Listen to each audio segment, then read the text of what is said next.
There is a simple truth every gardener eventually learns the hard way. Fertilizer alone doesn't bring soil back to life. Bags of compost, amendments, or store-bought feeds may perk plants up for a season, but if the ground beneath is compacted, starved of microbes, and stripped of organic matter, it will collapse again. The real engine of soil revival isn't just what we add, it's what we grow. Throughout history, farmers in every culture turned to certain plants not for their harvest, but for their ability to heal the land. They knew that roots could loosen hard ground, leaves could smother weeds, and entire plants could be returned to the earth as living compost. In today's world of depleted soils, these traditions are more urgent than ever. And the good news is that the plants that rebuild fertility are easy to grow, inexpensive, and work far faster than most people expect. Stay with this video, because in the next few minutes we're going to uncover 8 plants with the power to transform tired, lifeless dirt into rich living soil teeming with worms and fungi. These are not theories, they are the tried and tested green tools that serious gardeners and farmers still rely on. Legumes are, like nature's underground fertilizer factory. When soil is starved of nitrogen, plants can grow pale and stunted, you know? Legumes were the ancient solution to this problem, and honestly, they remain unmatched today.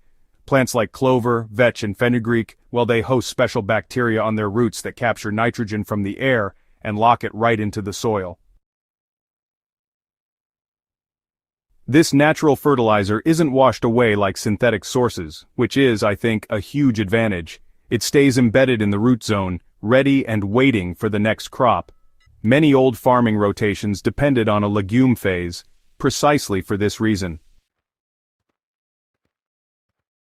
For gardeners, sowing clover as a cover between seasons or undersowing beans beneath taller crops does more than just prevent weeds.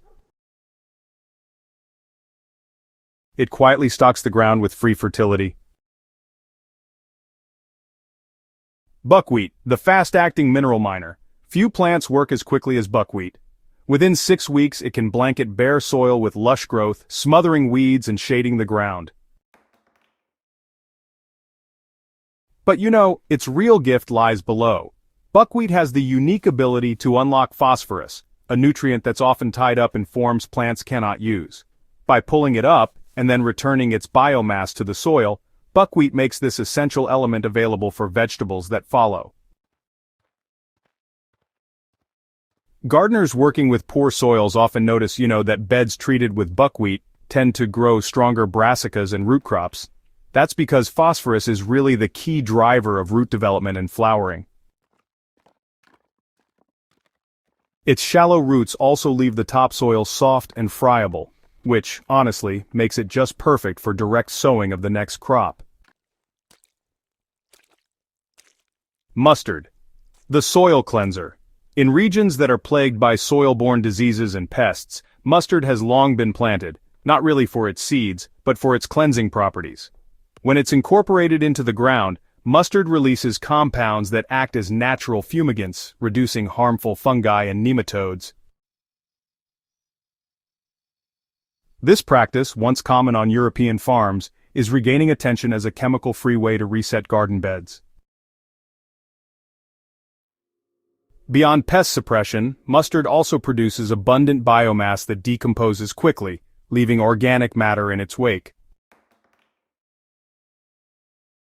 For gardeners dealing with tired soil that seems to carry problems from one season to the next, a cycle of mustard can break the chain and prepare the ground for healthier crops.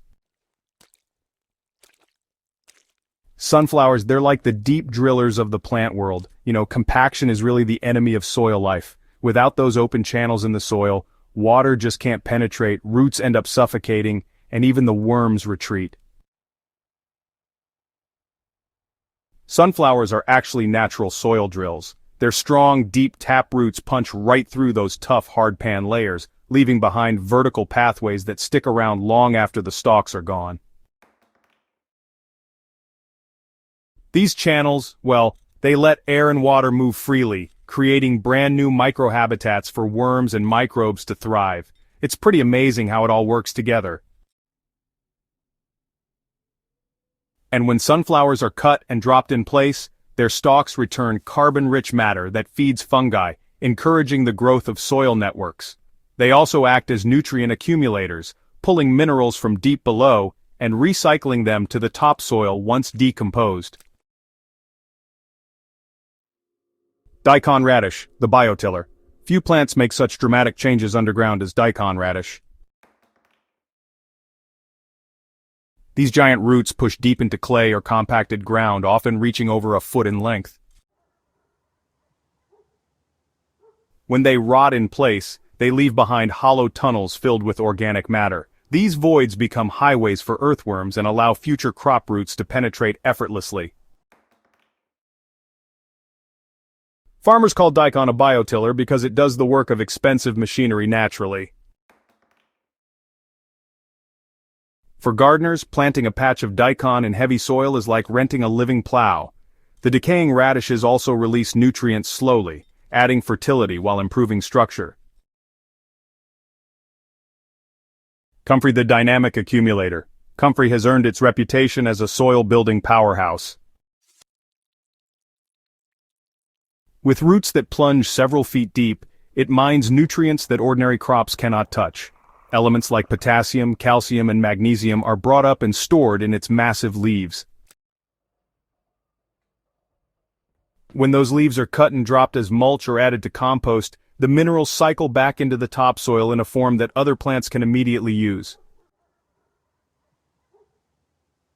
Traditional gardeners kept comfrey patches for this very reason. Few plants generate such a constant supply of nutrient-dense biomass. And, beyond feeding soil, comfrey also provides habitat for pollinators, making it a dual-purpose ally. Rye, the winter protector. Bare soil is vulnerable soil. In cold or wet seasons, it erodes, compacts, and loses nutrients to leaching. Rye is the classic winter cover crop that prevents this loss. Its dense root system locks soil in place while also exuding sugars that feed microbes during otherwise dormant months. When cut and incorporated in spring, rye adds carbon that balances nitrogen-rich manures or clippings, creating a stable environment for decomposition. Generations of farmers sowed rye after harvest precisely to hold the fertility they worked so hard to build. For today's gardeners, rye remains one of the cheapest and most effective tools to carry soil safely through winter. Alfalfa, the long-term builder. While many cover crops work quickly, alfalfa is the patient builder. With roots that can extend several feet deep, it not only fixes nitrogen but also steadily improves soil structure year after year. Alfalfa draws up a wide spectrum of minerals, adding fertility that accumulates over time. Historically valued as a forage crop, its benefits to soil are often overlooked. For gardeners willing to dedicate a bed or rotate alfalfa into their system, the payoff is soil that becomes looser, richer, and biologically alive season after season. Each of these 8 plants offers something unique: nitrogen fixation, mineral cycling, disease suppression, compaction relief, or erosion control. But, the real magic comes when they are used in sequence. A patch of mustard one season, followed by daikon, then a legume, can completely transform soil that once seemed dead. This is why traditional rotations always included non-food crops dedicated to soil health. They understood that feeding the soil was the same as feeding themselves. For the modern gardener, the lesson is clear. Instead of, constantly importing fertility, let plants do the heavy lifting. By sowing the right species at the right time, soil that looks hopelessly depleted can actually rebound in record time. Worms return, fungi spread, structure improves, and fertility builds from within. These are living amendments, and honestly, unlike a bag of fertilizer, they multiply their effects long after they've decomposed. Reviving soil doesn't require backbreaking work or expensive inputs. It really just requires letting nature's own specialists do what they were designed for. These 8 plants, legumes, buckwheat, mustard, sunflowers, daikon radish, comfrey, rye, and alfalfa, are living tools that can repair damage, unlock fertility, and build long-lasting soil health. By weaving them into your garden system, you not only save money, but also create resilience against pests, drought, and decline. If this guide gave you a clear roadmap to bring your soil back to life, make sure you subscribe to Hydrohaven and share this video with other gardeners. The more we spread this knowledge, the more living soils we restore. And every thriving garden starts with soil that has been healed from the ground up.